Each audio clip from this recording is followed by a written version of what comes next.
Beli, yang mulai saya kan beli peduli, barengin ngungutin sampah tuh beli gitu. Ada yang komen kayak gitu. Kalau saya nggak peduli, saya nggak mau bayar foto di sana gitu loh. Privilege kita sebagai seorang fotografer, kita bisa protes dengan cara yang lebih elegan beli. Melalui apa? Karya seni foto yang kita hasilkan kayak gitu. Segmen yang berbeda gitu loh di digital imaging gitu. Ini mas. Ada. Kita kan fotografer.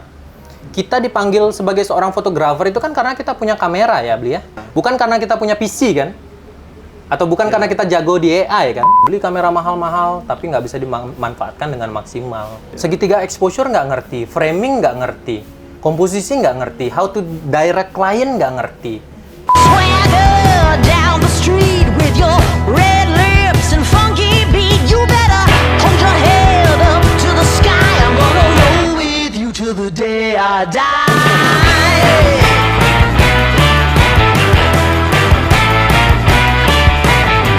Halo. Selamat datang di channel Yang Penting Podcast dari Bali Fotografi Community. Kali ini kita lagi kedatangan narasumber yang seru nih, seru banget, seru banget dan kontroversial ya. Aji Dewa. Iya. Ya, oke, selamat datang. Oke. Aji Dewa, thank you nih udah mau mampir ke podcast kecil-kecilan kita nih. Siap, Yang Bli. Penting Podcast. Aku juga thank you banget udah diundang sama Bali Fotografi Community. Ya. Sama Beli Timor juga sudah diundang. Jadi pas banget nih kita ya. Iya, ya. Free ya. Jadi bisa sekalian sharing-sharing lah nanti. Ya, benar.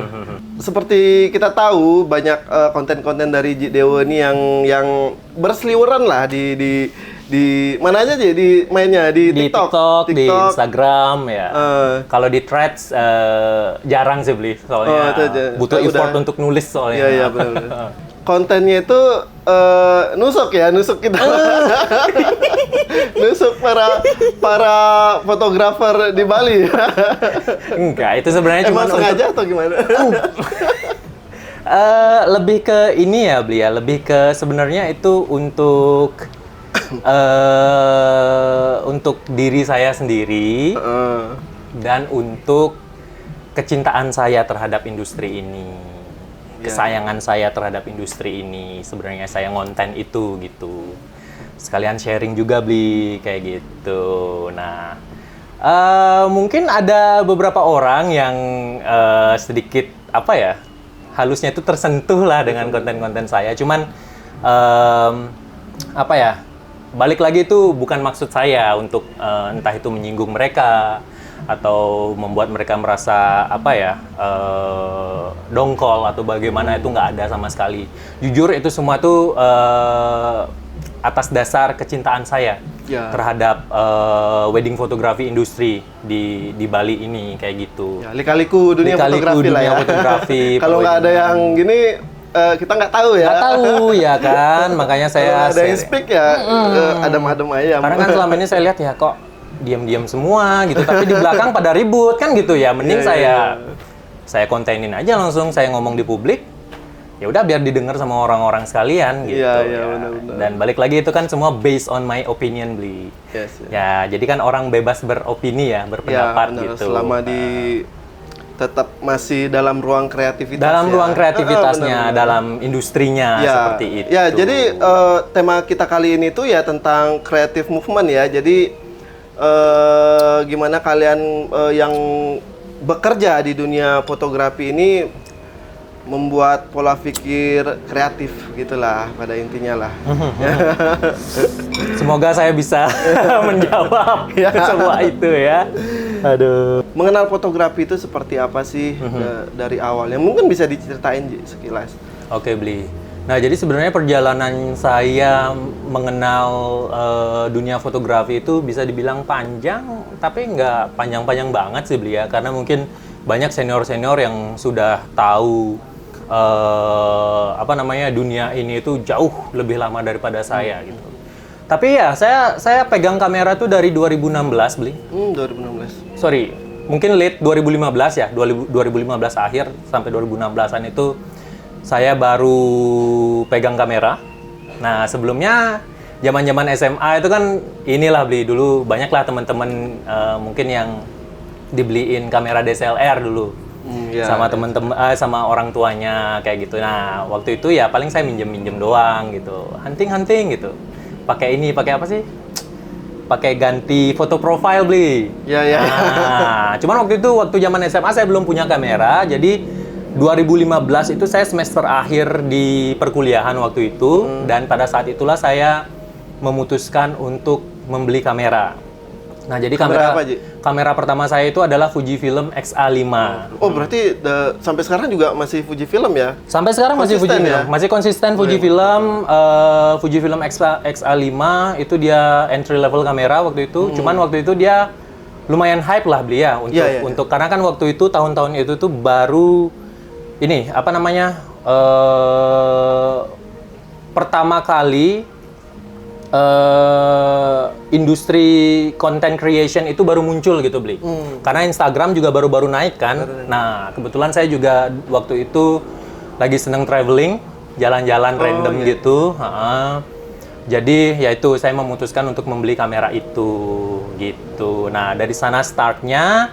Nah, waktu itu saya belum tahu kalau di dunia wedding itu ternyata ada ininya, ada industrinya gitu loh, Bi. Jadi saya baru tahu bahwa fotografi itu segmennya itu banyak sekali ternyata gitu. Ada di wedding, ada di landscape, banyak lah di fashion segala macam kan kayak gitu. Nah, saya belum tahu sehingga apa waktu itu saya memutuskan untuk menjadi travel blogger beli. Oh, di awal itu Di awal itu menjadi travel blogger zaman-zaman kuliah. Karena jujur beli saya orangnya sebenarnya nggak suka dikekang, tidak terlalu suka dengan peraturan lah istilahnya gitu. Nah, sehingga waktu itu saya berpikir nih, kira-kira pekerjaan apa sih yang bisa bikin kita itu bebas gitu deh. kemana-mana dan Mana-mana happy gitu. Nah, seperti itu. Nah, saya berpikirnya travel blogger waktu itu gitu. Jadi saya start jalan-jalan, menulis segala macam, kerja sama brand-brand segala Oh, macam. menulis. Menulis juga karena dulu saya punya travel blog namanya itu Hey Ho Traveler. Oh, iya, iya. Tapi sekarang udah hilang tuh. Udah hilang? Karena nggak dibayar zaman Covid waktu itu. Oh. Websitenya udah hilang gitu. Itu ya begitulah saya pakai Fujifilm X-A5 itu untuk jalan-jalan, review hotel, segala macam, foto portrait, foto untuk saya gitu. Kadang-kadang saya nyuruh teman untuk motoin saya atau saya mungkin foto-fotoin orang. Waktu itu saya belum tahu kalau ada yang namanya genre itu street photography beli. Iya, iya, iya. Belum tahu beli. Terus akhirnya bisa memutuskan untuk masuk ke industri wedding itu bagaimana pertimbangannya? Dan kapan itu? Ye? Tepat di tahun 2020 beli setelah saya menikah. Oh, 2020. Pada saat Covid. Oh, Jadi saya angkatan Covid bisa dibilang kayak gitu. Iya benar, angkatan Covid gitu. Ini sebelumnya X-A5 ini mau saya jual beli. Karena Covid itu beli. Iya, iya. Tapi nggak dikasih sama istri saya. Jadi bisa dibilang istri saya itu penyelamat saya lah gitu. Iya, iya, benar. Nggak dikasih jual sama jangan gitu. Nanti kalau kamu jual caranya kamu beli lagi gimana gitu katanya. Iya. Iya benar, banyak banget ya teman-teman yang selama pandemi itu berjuang, habis setelah pasca pandemi udah nggak melanjutkan profesinya sebagai fotografer. Banyak ya beli ya? Iya, Ada ya? lumayan juga teman-teman yang Kasian ya. ya kasih ya makanya. Padahal enak loh sebenarnya. Enak loh. Ya karena itu pandemi itu kan emang benar-benar nol saldo banget Nol itu. saldo. Jadi ya ada yang banyak gear yang harus dijual, semua yang harus di... Beli tahu nggak itu beli? Orang viral zaman pandemi, viral masker itu, ribut-ribut. Oh iya ya. Tahu nggak beli? Yang mana itu Ji? Yang viral, pokoknya viral. Ada orang nggak pakai masker, ribut sama polisi, sama satpol pp, sama tentara waktu itu. Senasional kayaknya viral tuh. Oh ya? Kenapa itu? Itu aku beli. Oh ya? Iya. Seriusan. Ada linknya nggak? Coba nanti Ada saya lah masukkan masih. ke kenapa ya? Boleh nanti masukin aja langsung. Oh ya, itu saya saya cari beli ya. orangnya. Nanti coba Oh ya? dicari. Oh, iya, Di IG ku juga masih ada beli di bawah beli. Aku post juga. Itu rame banget beli. Nah, Ramenya itu kenapa itu? karena gini beli, waktu itu anak saya itu 6 bulanan beli. Zaman Covid anak saya 6 bulanan, terus saya habis nganter Serati pulang karena dia baru habis nganterin Banten kan. Jadi saya bangun waktu itu sekitar jam 4, belum sarapan, belum ngopi gitu. Pulang ke sana mau mampir ke Indomaret beli. Aku kira di Indomaret tuh rame-rame ada razia ini beli. Razia motor. Ternyata itu razia masker. Aku nggak pakai masker sama sekali waktu itu. Ketangkep. Nah, waktu itu di duitku itu ada duit 100.000 doang di dompetku. Ada duit 100.000 doang. Ya walaupun di ATM masih ada gitu. Cuman aku punya cash itu aja gitu. Nah, akhirnya pada saat itu karena aku nggak bawa masker didenda lah beli 100.000. 100.000. Didenda 100.000, habis lah itu. Tinggal makanya di video itu kan aku tunjukin gini, ini loh Pak, duit saya lagi 10.000 di dompet gitu. Padahal itu aku maunya rencananya itu mampir ke Indomaret, beli rokok, beli kopi gitu. Baru langsung ke Grie 6 bulanan. Oh, ribut gitu. akhirnya dengan Ribut lah akhirnya. Wah, mereka ngomong bla bla bla bla bla. Aku juga karena aku belum sarapan atau gimana, karena mungkin mereka ngegas kan. Yaudah aku protes juga waktu itu. Gitu, sempat nyebut nama Gubernur Bali juga waktu itu. Tapi akhirnya kayak gimana itu gini ya? Akhirnya wah. Maksudnya itu. di prosesnya seperti apa? Dibiarin lagi atau gimana? Oh, setelah itu akhirnya ya udah aku bayar aja. Oh, dibayar. Karena aku bayar itu makanya aku berani ribut beli. Oh, gitu. Iya, karena kan hak bersuara itu kan udah dijamin sama konstitusi gitu. Iya, benar. Kecuali kalau aku nggak bayar, aku ribut, salah lagi. Itu namanya apa? Premanisme ya atau apa? Nah, itu. Karena aku udah ngerasa bayar. Nah, itu dah. Contohnya kayak gitu zaman-zaman Covid beli. Nah, ya, akhirnya aku itu makanya semua hal dilakukan lah bisa bertahan, untuk bisa bertahan, terutama itu. Untuk para suami-suami di luar sana ya, yang tanggung jawabnya besar ya itu beli. Nah, akhirnya aku berpikir setelah itu apa nih? Kalau nggak lalapan apa? Aku pivot, aku punya kamera, ya udah, aku pakai kamera ini nih. Tapi untuk apa? Aku nggak tahu beli. Tapi untuk apa? Aku nggak tahu. Nah, akhirnya akhirnya ada nih sepupuku ngubungin aku gitu. Dit, aku kan panggil Adit tuh. Dit, besok anterin aku yuk pre-wedding gitu. Hah? Pre-wedding gitu? Ngapain deh pre-wedding tuh deh? Ini foto-foto gitu. Anterin aku, bantuin supirin gitu. Ya udah aku anterin, tapi aku bawa kameranya gitu. Aku bawa kameranya, akhirnya pada saat itulah aku baru tahu. Ternyata mulai ada nih ini foto pre-wedding gini ya. Waktu iya peluang. Wah, ini dia nih duit nih gitu. Akhirnya nah waktu itu yang foto sepupu saya tuh namanya Dewa Ngurah beli. Tahu nggak beli? Dewa Ngurah. Yang punya brand namanya DWA Big Thanks pokoknya. Dari Kelungkung. Dari Kelungkung ya. Big Thanks Ji untuk kesempatannya. Kita kebetulan satu gini juga. Satu komunitas juga? Iya, ada dia. Nah, itu. Dia, jadi ketemu sama dia pertama kali itu. Aku izin lah sama dia beli waktu itu, gitu. Ji, Tiang izin ikut foto ya, gitu. Ambil dari samping-samping aja kok, nggak ganggu, gitu. Diizinin lah sama Ji Dewonya, gitu. Dari sana beli ininya. Ya, akhirnya dari sana awal mulanya bisa masuk ke wedding industry, kayak gitu. Ya udah aku kontakin satu-satu salon, aku ajak hunting gitu. Cuman ya susahnya karena kita brand baru waktu itu, salon pada nggak mau. Ini belum ada portfolio. Ini sama nih, ngajak-ngajakin foto ini bagus nggak? Biar nggak rugi aku ngeluarin kostum nanti gitu. Pada nggak mau semua beli. Tapi sekarang ya semua ngejar aja. Semua FYP nih ya. Oh ya oke. Enggak lah. Ya kalau sekarang ya gampang lah beli kalau mau hunting beli gitu. Karena nggak ada yang mau diajak hunting, terpaksa lah saya ini beli mencari kesempatan dalam kesempitan. Jadi kalau ada saudara yang mau nikah atau enggak kalau ada teman yang mau nikah, ya udah aku ikut fotoin gitu. Nah, dulu aku masih gratisan beli, aku nggak minta fee. Karena apa? Karena aku masih butuh portofolio waktu itu gitu. Pikiranku udah jalan nih, aku nggak bisa mintain orang fee kalau aku belum punya contoh kerjaan. Iya gitu. benar. Aku hubungin lah keluarga aku tuh yang mau nikah. Pokoknya aku besok aku yang motretin ya, walaupun mereka udah ada fotografernya kayak gitu. Cuman dari sana aku udah tahu diri lah Bi, maksudnya ketika aku motret dan mereka udah ada fotografernya, aku nggak mungkin ganggu mereka. Paling ngambil candid doang. Iya. Jadi dari sana dulu aku membangun ini. Membangun portofolio. Iya, iya. Emang penting banget ya itu portfolio. Jadi kalian jangan kalau diajak hunting itu jangan males-malesan. Jangan ngobrol. Enggak lah, Pak. Boleh ngobrol. Kan hunting sekalian ini. Happy kan? Nongkrong. Iya, Ya, boleh kok ngobrol. Sebenarnya ini Bli, jangan malu untuk ngepost karya kalian. Iya, Hasil bener, foto bener. kalian di sosial media gitu loh. Ya, walau jelek ya. Walau jelek gitu. Yang penting itu bagus untuk kalian gitu. Iya, bener. Guys, pokoknya kalian jangan pernah malu ngepost foto kalian di sosial media ya. Karena kalau bukan kalian yang suka sama karya kalian sendiri di awal, Siapa lagi? siapa lagi Ya. gitu. Kalian nggak bisa nuntut orang lain untuk suka sama karya kalian kalau kalian sendiri masih malu untuk posting foto kalian di sosial media, Bli. Gitu. Iya, bener. Sebegitu pentingnya portofolio itu. Ada nih orang yang template gitu loh. Betul. Template.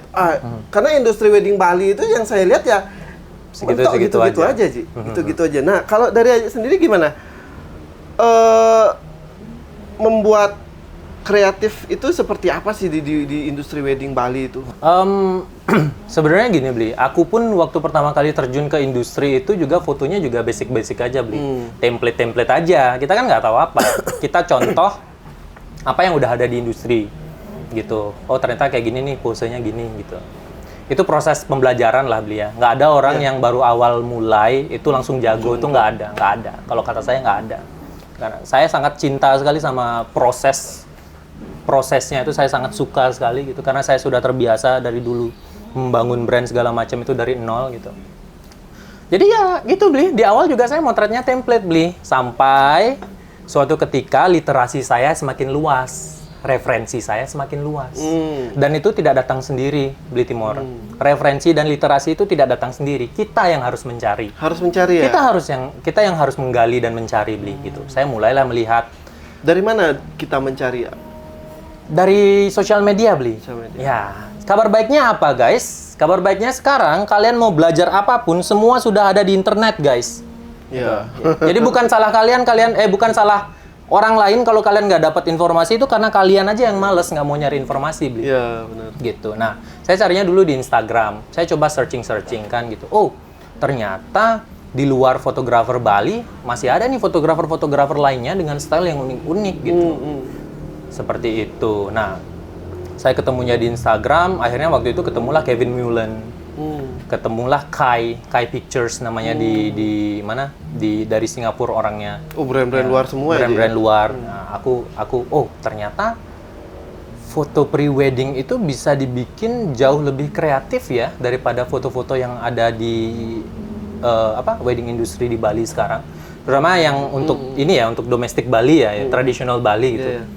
Ternyata ada nih foto-foto yang jauh lebih kreatif gitu. Nah, dari sanalah literasi saya semakin meluas, Bli. Saya coba aplikasikan style-style foto itu ke foto-foto di traditional Balinese traditional pre-wedding ini kayak gitu.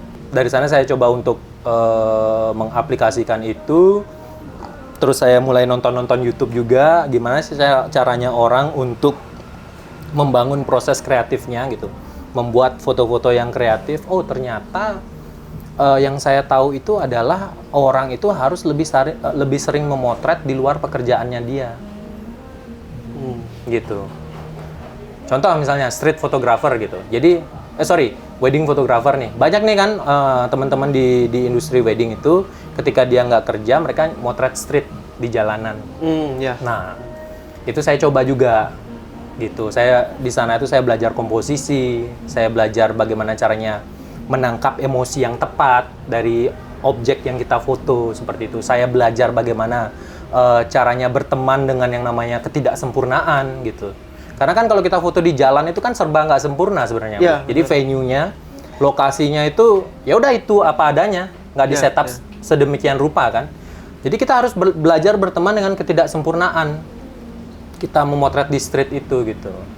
Sehingga itulah yang saya aplikasikan di foto saya sekarang ini. Iya benar. Ini saya lihat bahkan lihat di Instagramnya Ji ini bahkan disematkan ya guys. Yang Itu paling atas beli ya? foto sampah ya. Foto ya. ada couple nih, couple tradisional prewedding itu dia tiduran di tumpukan sampah. Mungkin kalau orang awam itu melihat ini apa sih gitu. Iya. Mungkin sampah-sampah itu udah dihilangin juga. Terus Ya? terang ya, kalau ini kalau saya bakal tak edit, tak ilangin gitu sama sampahnya. Karena betul. saya ngelihatnya saya harus ngasih ke klien kan. Betul. Jadi yang bagus-bagus Yang lah bagus-bagus, gitu. Kalau nah. yang namanya sampah-sampah itu pasti sebagian besar fotografer pasti melakukan itu. Ji. Dihilangkan, gitu. iya. Nah, sedangkan Dewa ini beda, guys. Sampahnya dimasukin Sampahnya ke frame. dimasukin ke dalam. Iya. Padahal kan kalau sebenarnya bisa dibersihin dulu. Bisa. Coba dijelaskan. Dan gitu. easy sih itu saudara tuh. Iya.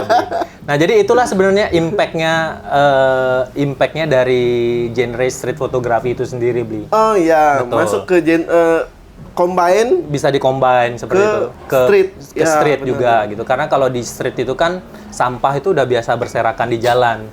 Tapi sebenarnya yang membuat foto itu apa ya? Bisa dibilang ya, yang membuat suatu foto itu apa sih? Kuat gitu loh. Powerful. Sebenarnya bukan seberapa perfect lokasi tempat kalian motret itu, seberapa perfect klien itu bukan itu Bli. Yang bikin suatu foto powerful itu, tapi apa ya? Jiwa dan cerita. Iya. Yang mau coba kita abadikan di sana gitu, Bli. Nah, balik lagi ke sampah ini, gimana ya saya jelasinnya ya? Karena saya sudah terbiasa motret di area-area yang bisa dibilang tidak sempurna untuk foto prewedding gitu. Saya coba aplikasikan dan yang ingin saya ceritakan pada saat itu adalah apa ya? Manusia dan alam itu masih bisa berdamai gitu. Alam pun masih menerima manusia ketika tubuh dari Ibu Pertiwi ini dirusak sama manusianya itu sendiri gitu. Dia pun masih mau menerima si manusia ini, makanya si klien berdua itu saya suruh tiduran di bawah gitu. Saya suruh tiduran, jadi seakan-akan dia memeluk Ibu Pertiwi seperti itu, gitu. Berdamailah dengan alam kayak gitu. Sebenarnya itu yang ingin saya angkat sebenarnya, Bli, isu-isu sosial seperti itu ya, yang saya ingin sampaikan kayak gitu. Nah, itulah sebenarnya kalau kata saya foto yang kuat, yang powerful itu. Jadi ada pesan di balik foto itu gitu. Jadi saya ingin menyampaikan bahwa ini loh manusia gitu. Rumput udah bagus-bagus, savana udah bagus-bagus gitu. Terus tiba-tiba makan, buang sampah sembarangan segala macam. Iya. Jadinya kayak gini gitu. Gitu. Nah, Jadi secara nggak langsung itu sebagai bentuk protes ya. Protes ya. Jadi protes nggak hanya demo aja, nggak Bisa hanya juga dari karya. Dari gitu. karya, Dari benar. Dari karya foto juga bisa. Ya benar. Jadi itulah keuntungan kita sebagai privilege kita sebagai seorang fotografer. Kita bisa protes dengan cara yang lebih elegan, Bli. Melalui karya seni foto yang kita hasilkan kayak gitu. Itu yang penting kalian motret itu walaupun kondisi venue itu tidak sempurna, tapi komposisinya kuat, emosi klien juga kuat gitu. Bagus kok fotonya. Bagus. Unik kok bakalan Ya, fotonya. unik. Bakalan jadi unik kok gitu. Oke banget tuh. Jadi ada storytelling ya. Betul. Jadi fotonya itu nggak bisu gitu loh. Jadi. Nah, di satu sisi, Ji. Fotonya nggak bisu, Bli. Ya. Itu kuat banget, Bli. Fotonya nggak bisu. Itu kuat banget. Ya. Nah, kalau nggak salah kemarin itu kontroversinya itu sampai ada yang marah-marah gitu ya, Ji. Menyinggung salah satu desa lah. Nah, Ya. itu dah. Itu Mungkin bukan desanya ya, Bli ya, karena dari pihak jadi desanya itu juga punya kayak bisa dibilang buzzer sosial media gitu, kayak punya admin sosial media juga gitu. Jadi dia juga mendukung foto saya itu gitu. Ngerti nggak beli? Maksudnya, jadi dia mendukung, oh bagus beli, di up nih, gini biar warga nggak sembarangan lagi, gini gitu. Oh gitu. Dari desanya mungkin nggak masalah ya, cuman mungkin dari orang-orangnya kayak gitu, dari orang-orangnya mungkin kesadarannya masih kurang ya kan kayak gitu. Saya sebagai fotografer pada saat itu jujur kecewa gitu. Karena apa? Karena kita motret di sana kan bayar ya beli ya. Kita kan bayar lokasi. Iya, benar bayar. Dan katanya kan lokasi fee itu kan untuk kebersihan di sana. Iya, benar. Fee itu kan untuk kebersihan di sana, tapi muncul datang kayak gitu ya. Berhamburan. Terus ada yang komen di sosial media, lah santai aja beli, itu kan nanti udah ada yang nyapuin gitu. Tapi kan nanti. Ya, kan nanti gitu. Fotonya sekarang. Ya, fotonya sekarang. Bahkan ada yang nyuruh, beli, yang mulai sekarang beli peduli, barengin mungutin sampah itu beli gitu. Ada yang komen kayak gitu. Kalau saya nggak peduli, saya nggak mau bayar foto di sana gitu loh. Gitu. Ya, mending saya foto di pantainya yang gratis itu. Iya. Tapi pasti setiap klien yang saya ajak foto di sana, saya ajak ke atas gitu. Biar ada kontribusinya gitu. Iya. Kan saya juga ikut investasi di sana untuk kebersihan di sana, Iya, seperti itu. Kalau dibilang kontroversi sih, sebenarnya semua hal sekarang itu bisa jadi kontroversi, Bli. Ketika hal tersebut itu berlawanan dari arus, ngerti nggak? Iya. Ya. Melenceng lah gitu dari arus, pasti akan jadi kontroversi. Ya, tapi kadang-kadang kita butuh suatu hal itu yang melenceng gitu, Bli. Iya, benar. Untuk menimbulkan kesadaran kita, awareness kita gitu loh. Gitu. Sama kayak di industri misalnya, template-nya udah ada nih, foto-foto template-nya udah ada. Tapi nggak ada salahnya kok kalau kita mencoba untuk menjadi lebih kreatif, walaupun sedikit ya, gitu. Nggak ada salahnya gitu. Sekaligus itu bisa menghidupkan jiwa kita sebagai fotografer juga, Bli. Karena kan apa nggak bosen nih, Iya, nggak bosen. motret kayak gitu-gitu doang gitu. Kan kita juga butuh apa ya, pematik lah semangat kita untuk ini ada di industri ini gitu ya. Ya caranya ya itu gitu. Mencoba lebih kreatif, lebih baik lagi dalam memotret setiap harinya kayak gitu. Ya sih, kadang kita sebagai fotografer juga dengan rutinitas itu bosen banget ya. Bosen banget. Pernah nggak sih kayak jenuh gitu, moto gitu aja? Ini saya sih sering ya. Iya, terutama pas lagi capek, Bli. Ya, Lagi gitu, banyak apalagi inquiry. Pas lagi capek makanya jenuh. Itulah jenuh. Makanya saya coba cari mood booster. Mood booster. Mood booster. Ya kayak gini mood booster. Ya. Kayak gini. Ini project-project di luar kerjaan di ya, luar Bli ya. kerjaan yang ya kan kita bisa dapat masukan-masukan dari narasumber, dari orang lain lah seperti itu.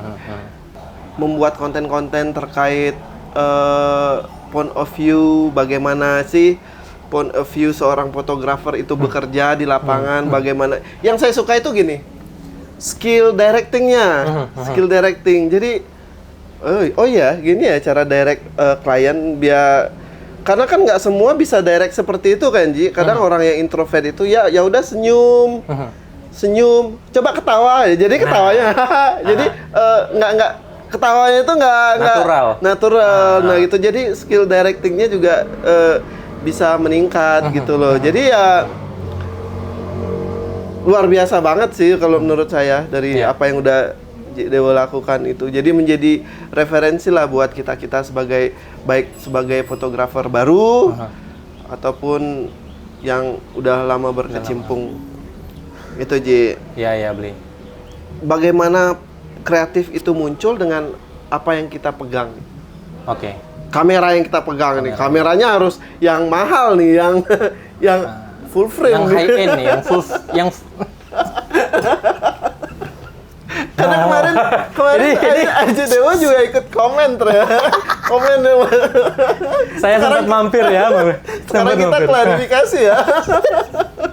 Komen. Mohon maaf ya. Saya juga udah Ji, nanti dari awal itu pertama Ji-nya komen itu saya udah Ji, ayo kita podcast ya. Baru kesampaian sekarang aja. Iya. Makanya ada waktu luang, wah ini kesempatan nih untuk klarifikasi ini. Itu sebenarnya nggak terpikirkan buat buat apa namanya highlight itu gitu loh. Itu cuma sekedar canda-candaan aja. Canda-candaan Tapi aja. ternyata banyak yang komen Oh gitu iya, Ji. tentu. Bener aja gimana? Nah, jadi masalah full frame crop sensor itu sebenarnya udah jadi masalah apa ya? Udah jadi isu fotografer seluruh dunia kayaknya, Bli. Jadi kalau itu dibahas pasti sensitif banget tuh, Bli. Jadi kita bahas aja nih. Bahas aja. kita biar gas makin aja. sensitif. Iya. Makin sensitif, makin bagus lagi ya, Bli, Iya. ya, untuk industri. Oke, korelasi dari sebuah gear dengan kreativitas seorang fotografer gitu. Sebenarnya gini, yang tahu kalian butuh gear itu kan kalian sendiri. Kalian yang tahu kenapa kalian harus beli gear itu kan kalian sendiri yang tahu sebenarnya. Style foto kan berbeda-beda ya, Bli. Style foto berbeda-beda dan ya itu tergantung referensi kalian, tergantung kebutuhan kalian mau pilih gear yang mana seperti itu. Cuman kalau mengkhusus di industri wedding, gitu, wedding apapun ya, wedding Balinese wedding, international, Chinese segala macam, nggak harus full frame kok. Nggak harus full frame. Yang bilang siapa? Saya tidak tahu. Ya ada lah banyak lah opini-opini. Nggak harus full frame karena apa? Gear itu satu hal, Bli. Tapi ada hal-hal lainnya yang apa ya? Yang bisa mendukung seorang fotografer itu untuk menciptakan foto-foto yang unik dan kreatif, memiliki nilai dan juga powerful. Ada hal lainnya gitu. Bukan cuma satu gear itu doang gitu loh, Bli. Saya sendiri jujur kan saya sudah bilang dari tahun 2015 saya pakai Fujifilm X-A5 karena saya males belajar sistem baru. Saya tetap pakai Fujifilm sampai sekarang. Jadi sekarang itu gear saya itu Fujifilm X-T30, lalu X-T4, lalu ada X-T5 juga.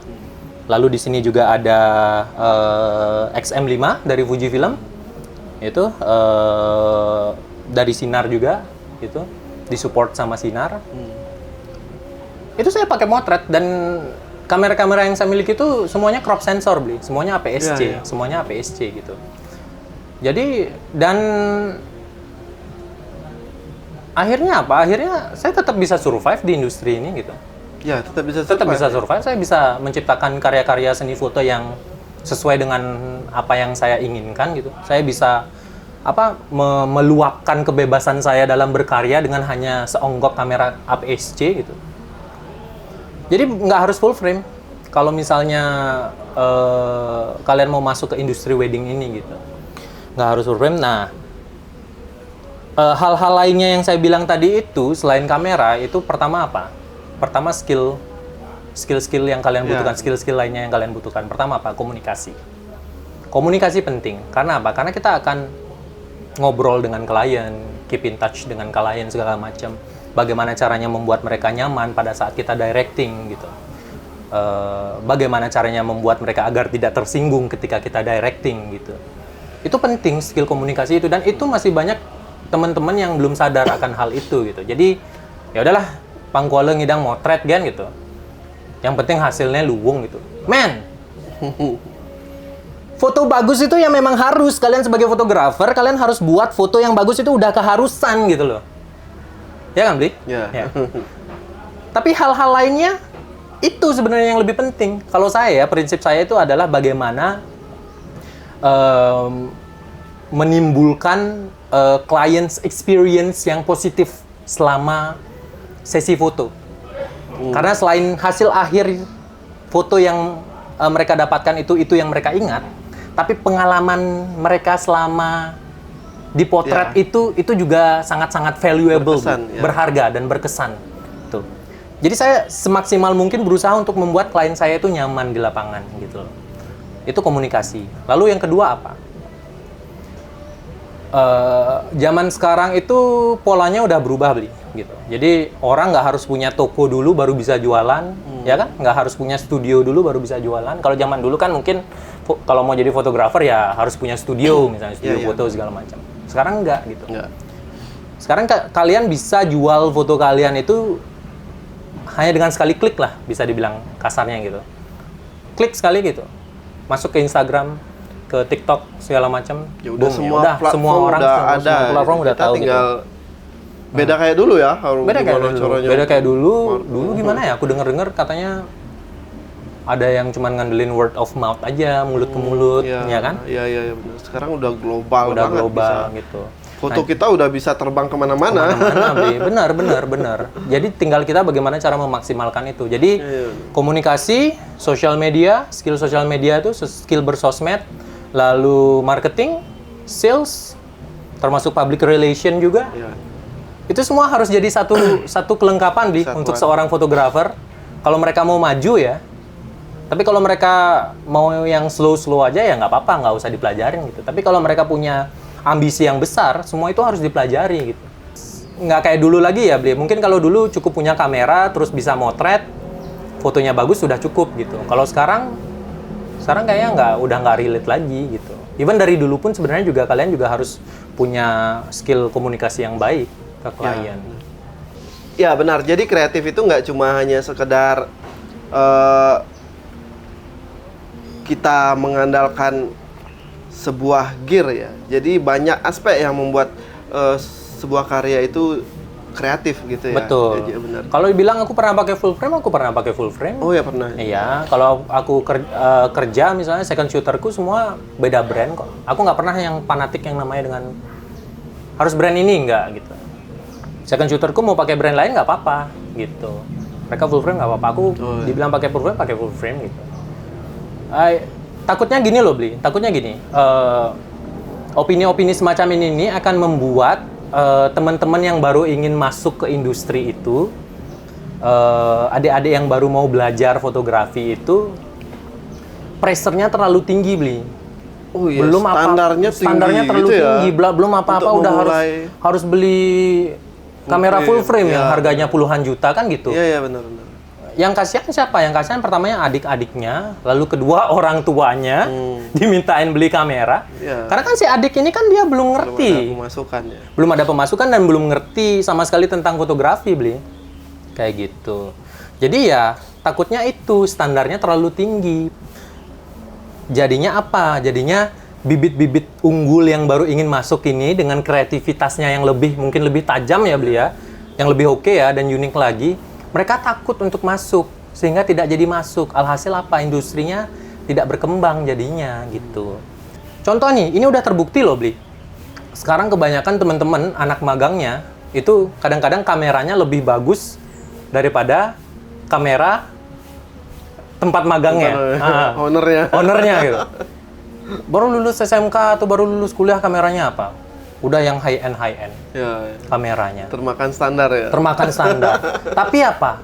Tapi skill fotografinya belum memadai. Iya. Segitiga exposure nggak ngerti, framing nggak ngerti, komposisi nggak ngerti, how to direct client nggak ngerti.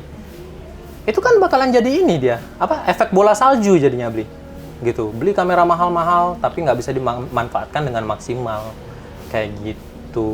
Iya benar. Itu ya. Ya itu guys, jadi Itu. nggak usah gini ya, nggak usah kalian berkecil hati. Nggak usah berkecil hati, nggak bisa beli kamera full frame, iya. Beli aja kamera APS-C itu banyak yang murah-murah, yang under 10 juta ada, yang 12 juta, 10 juta ada gitu. Jadi kamera yang kalian punya itu sekarang, itu adalah kamera terbaik kalian. Terbaik. Jadi maksimalkan, sampai kalian itu ngerasa udah nggak ada yang bisa dimaksimalin lagi dari kamera itu. Baru upgrade, gitu loh. Nah, kalau saya sih bisa bilang suatu kreativitas itu bisa muncul dari tiga hal ya. Yang pertama adalah literasi. Literasi itu tadi. Ya tadi. Lalu yang kedua adalah pengalaman kita. Lalu yang ketiga adalah mau atau tidaknya kita menjadi fotografer yang kreatif. Itu. Poin pertama adalah literasi. Contoh, saya sebagai seorang fotografer, saya selalu merasa tidak nyaman dalam hal apa? Dalam hal yang begitu-begitu saja. Saya ingin selalu berkembang, Bli. Saya ingin selalu berkembang, saya ingin selalu menjadi lebih kreatif setiap harinya, lebih unik gitu. Lebih beda gitu setiap harinya gitu. Dan itu tidak bisa saya dapatkan ketika saya hanya nyangkut di satu scoop aja. Contoh, misalnya dari hal kecil lah di sosial media gitu. Misalnya kita aktifnya di industri Balinese Traditional Prewedding misalnya. Yang kita follow ya orang-orang itu aja. Orang-orang yang di sekitar kita aja kan yang kita follow kan. Iya. Yang satu segmen sama kita. Iya Kan? benar. Kenapa teman-teman nggak coba untuk follow fotografer lainnya yang segmennya berbeda gitu? Mungkin Chinese atau international dari pre-wedding luar gitu, gitu dari ya. luar, fotografer dari luar gitu. Itu yang harus kalian jadikan referensi dan literasi gitu loh, Bli. Bukan teman-teman yang masih satu segmen sama kalian gitu. Ya. Ini bisa dibilang prinsip ya kalau kata saya ya gitu. Jadi kalian cari referensi itu jangan cuman yang ada di sekeliling kalian aja. Yang kalian jadikan referensi itu ya orang-orang yang udah di luar sana, yang udah tinggi-tinggi, itu yang kalian jadikan referensi gitu. Itu yang kalian jadikan saingan gitu. Bukan teman-teman yang ada di sekeliling kalian yang masih satu industri gitu loh. Itu. Jadi kalian lihat dari sana, kalian pelajari style fotonya seperti apa, lalu kalian coba mix dengan style foto kalian. Dari proses pencampuran itulah akan muncul ciri khas foto kalian gitu loh, Blik. Gitu. Buka website street fotografi segala macam, kalian lihat di sana. Nonton film yang sering karena di film itu komposisinya bagus-bagus sekali gitu. Kalian cari referensi di sana, nonton filmnya bukan nonton film sinetron Indosiar yang naganya tembus kakinya tuh, bukan itu. Itu kan nggak sinematik banget ya, nonton filmnya tuh ya yang film-film Hollywood segala macam. Yang mereka dari segi komposisi, pengambilan gambar segala macam tuh bagus, kalian bisa belajar di sana gitu. Itu literasi yang pertama. Jadi jangan nyaman hanya di satu scoop saja gitu. Lalu yang kedua itu apa yang bilang tadi, pengalaman. Pengalaman, jam terbang, Bi. Proses kreatif itu jam terbang, ada jam terbang. Jadi semakin sering kalian motret, insting fotografi kalian itu semakin terasa, Bli, jadinya, Bli. Tapi kalau motretnya cuma waktu kerja doang percuma. Karena yang kalian lihat ya cuma itu aja. ya. Lokasi ini lagi. Bosan ya? Bosen. Malas aku ngulang lagi kata-kata yang kemarin. Iya. Pose ini lagi, kostum ini lagi. Kan itu aja yang kalian lihat. Cobalah potret di luar pekerjaan kalian. Kalian ambil kamera kalian. Kalau lagi ada kegiatan apa, misalnya mungkin di rumah ya, istri lagi masak, anak lagi main, kalian foto. Gitu. Foto, atau nggak kalian lagi jalan-jalan ke pasar, kalian bawa kamera, kalian foto di sana. Iya ya, benar ya. Kalian pernah foto istri nggak? Nah, itu. Istrinya nggak pernah di-post di sosial. Sorry, nggak ya. Ini bercanda ya. Sedikit sarkas ya. Saya juga, masalahnya saya gitu nggak pernah foto. Nah itu. Jadi kalau saya tuh gini, Bli. Jadi kegiatan sesimpel apapun, kalau di rumah, kalau saya sempat, saya pasti foto. Ya, kalau misalnya contoh lagi nyepi misalnya, istri lagi masak atau apa, saya foto kayak gitu. Jadi ketika kita ada di lokasi motret, contoh misalnya kayak di pasar nih. Kalau saya sih bilangnya itu magic ya, Bli. Jadi kayak ada apa ya? Kayak wahyu gitu ya mungkin ya. Teng gitu. Ini foto kayaknya bagus deh untuk dijepret gitu. Ketika misalnya kita lihat misalnya ada pedagang nih. Pedagang waktu sunrise misalnya gitu. Ada bias cahaya muncul gitu dari bangunan-bangunan gitu. Sehingga apa? Sehingga dia menyinari si pedagang ini. Mungkin kakinya saja atau tangannya saja, sehingga apa namanya, kepalanya itu dia masih tertutup shadow, misalnya shadow dari bangunan itu tuh wahyu menurut saya. Ini bagus nih, ini fotonya akan jadi lebih dramatis nih. Kita foto lah, teng gitu. Ternyata baru dibawa pulang bagus fotonya. Itulah magic dari ketika kita motret di luar pekerjaan, Bli.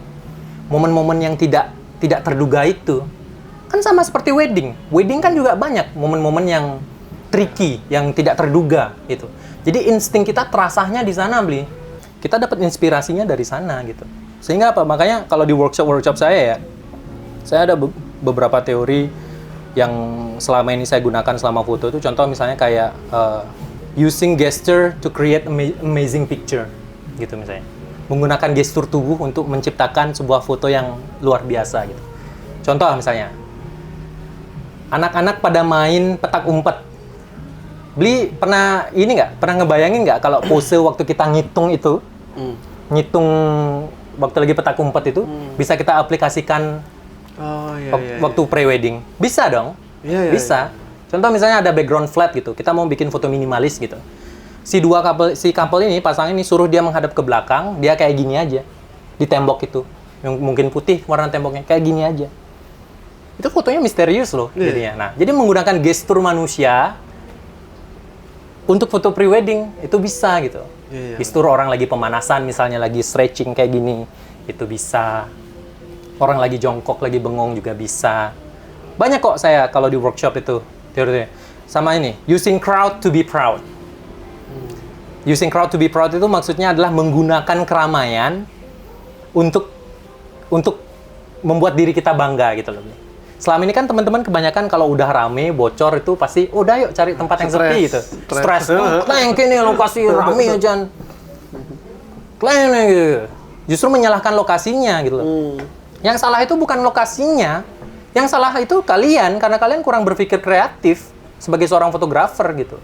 Makanya saya bilang intinya menjadi seorang fotografer itu adalah mereka bisa bertindak dan berpikir kreatif ketika memotret gitu. Jadi kalau saya using crowd to be proud itu gini.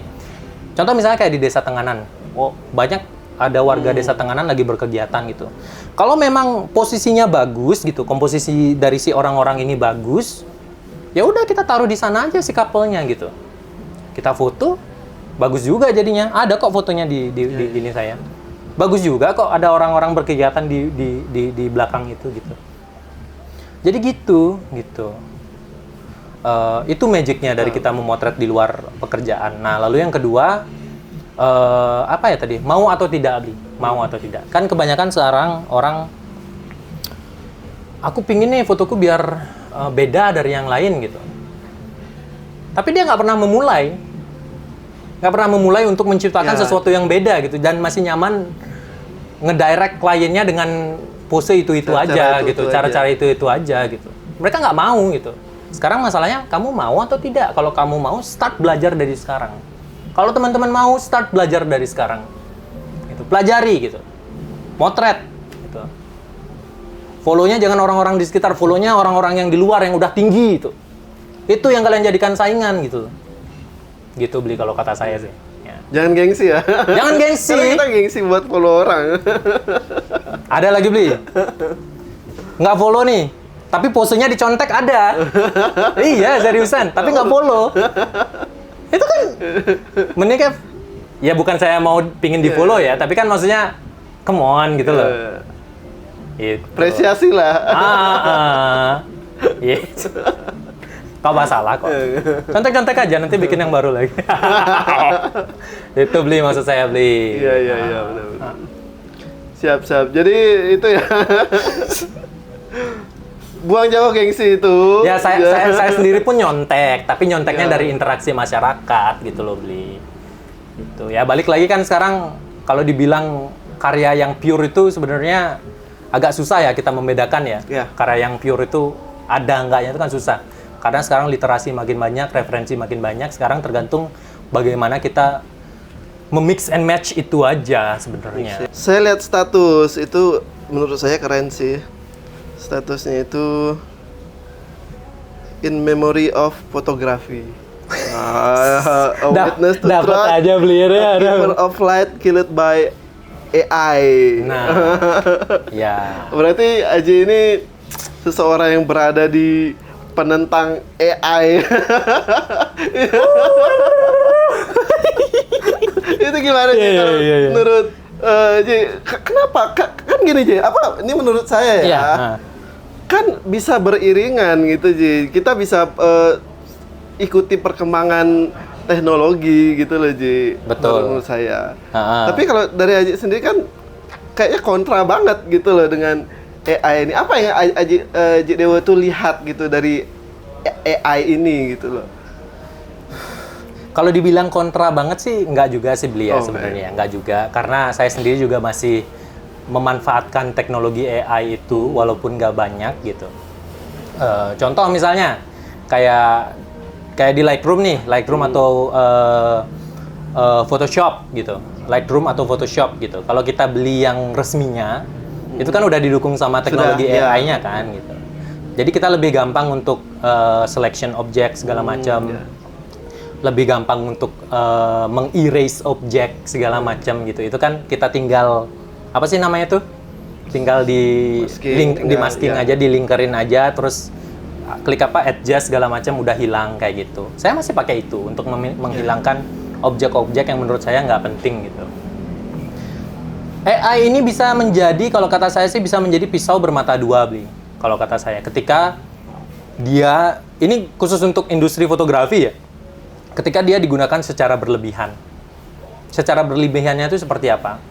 Jadi gini, aku ngomong di skupku aja ya, Bli, di wedding ya gitu. Jadi ketika AI itu digunakan terlalu berlebihan, itu tuh akan menghilangkan, menghapus insting fotografi dari si fotografer itu. Contohnya seperti apa itu? Yang penggunaan berlebihan itu seperti apa, Ji? Contoh misalnya, kita mau trade klien nih. Misalnya di mana? Di Padang Savana nih. Padang Savana nggak ada danaunya. Iya, iya. Nggak ada danaunya, nggak ada apanya lagi ya. Tidak ada pohon cemaranya misalnya. Kita edit biar ada danaunya gitu. Make some adjustment biar ada danau. Tag itu kan gampang tuh. Tambahkan danau gitu. Tambahkan pohon cemara gitu. Ada tuh. Di sana contohnya, Bli. Aku bilangnya gimana ya, agak susah aja. Itu nggak kayak ngerasa bersalah aja nggak sih? Ngerasa bersalah, Bli. Karena kan gini, Bli. Intinya dari foto pre-wedding itu kan intinya itu sebenarnya capturing emotion, mengabadikan emosi dan juga momen pada saat dia di foto itu gitu. Sehingga apa? Sehingga 10 tahun, 15 tahun, 20 tahun ke depan si klien ini dia akan tahu perubahan apa sih yang terjadi di lokasi dia foto pada saat itu. Ngerti nggak, Bli? Jadi kita freezing moment gitu. Jadi kalau misalnya nggak kita tambahin apa-apa ya, oh ini dulu di savana ini masih bagus kok dulu, rumputnya masih rata kayak gitu. 10 tahun lalu masih bagus gitu. Nah tahun ini aja baru ada ini jerawat-jerawatnya, lubang-lubang galian C kayak gitu. Nilainya di sana, Bli, gitu. Jadi klien ingin mengingat momen pada saat dia foto pre-wedding di sana 10 tahun lalu kayak gitu. Tapi ketika lokasi pre-wedding itu dirubah secara total gitu loh. Sehingga itu malah menjadi utopia yang terlalu imajinatif, ngerti nggak? Itu tuh akan menghilangkan nilai dari foto itu sendiri gitu. Mungkin terlihat menarik ya. Tapi nilainya foto itu kosong gitu loh. Tapi Ci, gini Ci, bahkan seorang fotografer kan dia harus menciptakan create something beautiful gitu Ci. Sesuatu yang indah gitu buat dipamerkan. Ya. Apalagi dikasih kliennya gitu. Betul. Maka dari itu kan ada emang ada satu digital imaging gitu loh. Satu Ini Mas. Ada. ke arah sana jadi.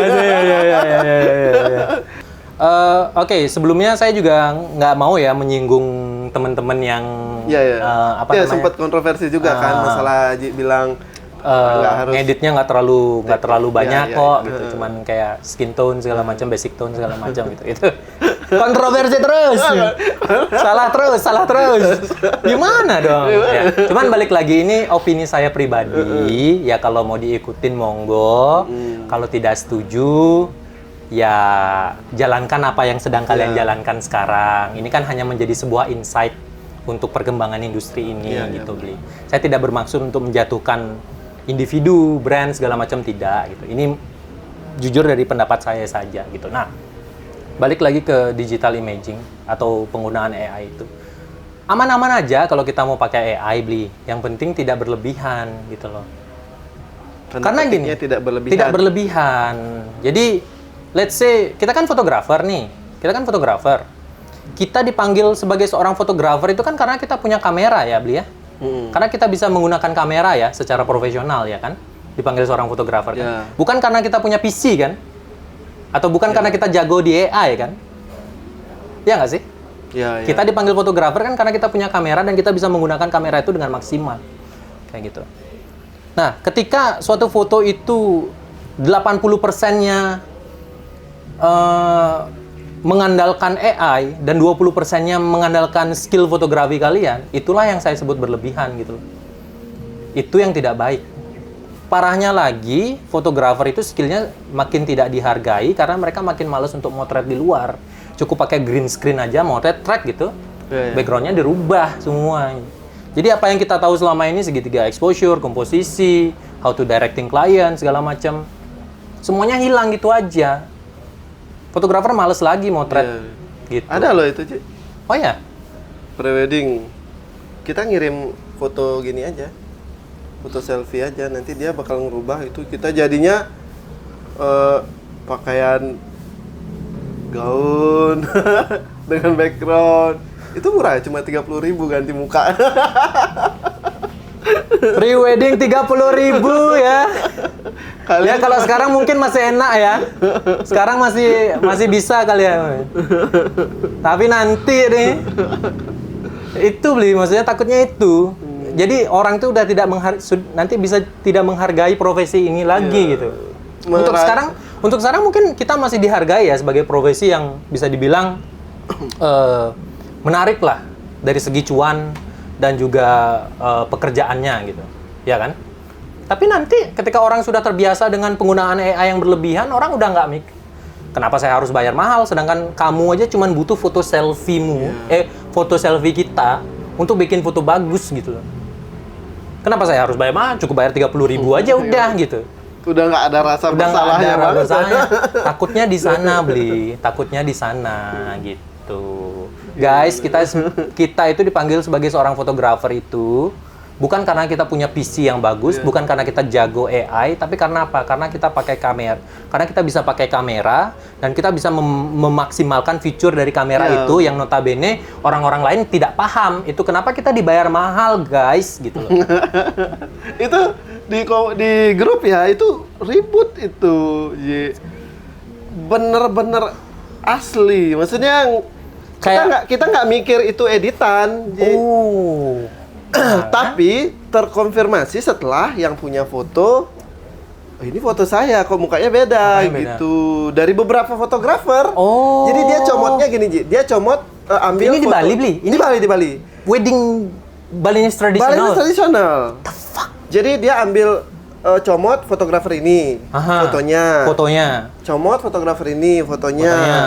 Sekitar 10 fotografer itu yang dia dicomot sama dia. Terus dia rubah mukanya. Wajahnya. Dia gak buka jasa, ganti muka itu. Dan dia posting. Nah, kalau diposting kan udah terpublish kan. Jadi kita tahu, oh ini fotonya. Nah, itu jadinya. Itu sempat gini juga buat temen-temen.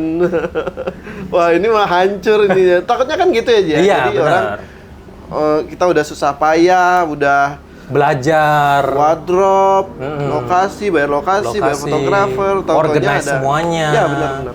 Beli kamera mahal-mahal. Iya, benar. Itu kan jadinya yang menghancurkan. Mencomot foto dari 10 fotografer dan merubah wajahnya.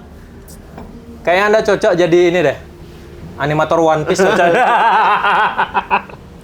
Tapi sudah minta maaf. Sudah minta maaf dan dihapus semua. Tuh, hargailah ini profesi kalian sendiri. Kalau bukan kita yang menghargai kan siapa kan gitu ya, beliau. Iya, benar. Melihat pasar itu persaingan pasar itu seperti apa di industri wedding itu sendiri? Persaingan pasar ya. Sekarang tergantung segmen yang kalian ini sih, Bli. Segmen yang kalian geluti sih, teman-teman geluti gitu. Kalau kalian ada di segmen yang apa ya, bisa saya bilang middle low gitu. Persaingannya itu bukan ada di karya, Bli, tapi di harga. War-nya itu di price war gitu. Ya, perangnya di harga, dan itu jauh lebih kejam daripada perang karya. Dan jauh lebih berat untuk ditanggulangi gitu. Jadi sebenarnya persaingan itu yang jauh lebih berat itu ada di middle low pasarnya. Karena mereka bukan perang karya, perang siapa yang lebih murah. Ya, benar. Perangnya di sana. Terus itu bakalan jadi efek bola salju itu. Ini udah ada yang lebih murah, lagi bikin yang lebih murah. Bikin lagi yang promo yang lebih mantap jiwa dan segala macam. Ya karena kita berperang di zona kreatif itu susah gitu, mungkin gitu ya, susah banget gitu ya. Karena untuk ini bagus banget nih, gimana cara kita biar bisa up lagi karyanya lebih bagus, itu susah. Jadi ya pilih yang Perang harga. perang harga aja deh, ini kayaknya gini-gini aja sih gitu loh. Jadi lebih memilih untuk stay di sana. zona itu gitu. Kalau kata saya sih lebih deadly beli di perang harga itu beli. Karena mau sampai kapan gitu loh. Mau sampai industri ini benar-benar mati gitu. Sampai industri ini benar-benar nggak ada yang menghargai lagi gitu. Iya kan? Mau sampai kapan gitu. Justru kalau menurut saya lebih gampang kita perang di kreativitas. Gitu. Jadi kalau teman-teman yang ada di segmen middle up, itu perangnya udah bukan perang harga lagi, tapi perang kreativitas di sana. Perang untuk membuat sesuatu yang beda gitu. Perang untuk mencari unique selling point namanya. Itu di sana. Dan itu tidak susah kalau menurut saya. Karena apa? Balik lagi, literasi sekarang udah banyak. Mau belajar gampang. Foto di mana-mana ada yang bisa kita pelajari. Ya kan? Media pembelajaran banyak, contoh banyak. Lebih gampang. Sekarang tergantung bagaimana caranya kita menyajikan apa yang kita jual itu beli gitu. Sehingga apa? Klien percaya mau hire kita sebagai fotografernya gitu. Fotografer itu banyak ya beli ya. Fotografer, videografer kan banyak gitu. Fotonya bagus-bagus. Bahkan jauh ada yang lebih bagus dari foto-foto saya. Dan yang lainnya gitu. Videonya juga bagus-bagus. Tapi mereka tidak ada faktor pembedanya, beli. Yang memisahkan mereka dari fotografer lainnya itu nggak ada. Istilahnya itu unique selling point-nya itu nggak ada. Itu yang harus teman-teman cari gitu. Carinya gimana? Bereksperimen gitu. Dan balik lagi kalau misalnya kita bicarain soal harga sih memang nggak ada habisnya ya beli ya. Iya. Ya memang nggak ada habisnya ya. Sekarang tergantung individunya masing-masing ya. Kalau memang kalian nyaman berada di sana, ya sok monggo, tapi kalau kalian punya ambisi yang lebih besar lagi, kalau saya sih punya ambisi yang sangat besar beli gitu loh. Karena apa? Karena fotografi ini memberi saya kebebasan. Kebebasan itu adalah salah satu mimpi saya ya, menjadi seorang manusia gitu. Saya ingin bebas gitu. Jadi fotografi lah yang mengantar saya lebih dekat lagi ke tujuan saya yang sekarang ini. Jadi saya punya mimpi yang sangat besar. Untuk kemudian harinya mungkin saya tidak mau hanya terlibat di sini-sini saja, saya nggak mau gitu. Saya ingin yang lebih lagi daripada ini gitu. Sekarang bagaimana teman-teman? Gitu. Ya gitu Kalau guys, mau, jadi ayo kita gas bareng-bareng. Kita berperangnya di kreativitas guys. Jadi jangan nggak bosan apa kita ngomongin harga terus. Ngomongin harga ini ngomongin teman ya. Ngomongin teman. Ya, betul. Thank you udah mau berpartisipasi, berkolaborasi dengan komunitas Bali Photography Community. Jadi buat teman-teman, adik-adik kita biar ada referensi, ada acuan lagi buat biar meningkatkan kreativitasnya itu tadi. Jadi nggak mentok di sana aja. Siap. Saya juga terima kasih banyak sudah diundang dengan Bali Photography Community gitu, sudah diberi kesempatan untuk sharing juga karena ini kalau kata saya sih salah satu misi saya juga, maksudnya biar bisa maju bareng-bareng sama teman-teman kayak gitu, bisa saling sharing gitu. Ya terima kasih juga untuk supportnya, Bli. Ya, untuk supportnya dari Sinar. Acara kita disupport sama Sinar nih, thank you ya udah support podcast kita itu disupport gini equipment lah. Equipment itu ya. Oke, itu aja podcast kita. Yang penting podcast hari ini bersama Dewa Aditya,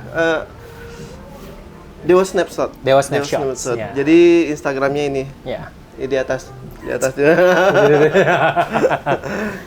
Oke guys, sampai ketemu lagi di next episode. See you. See ya.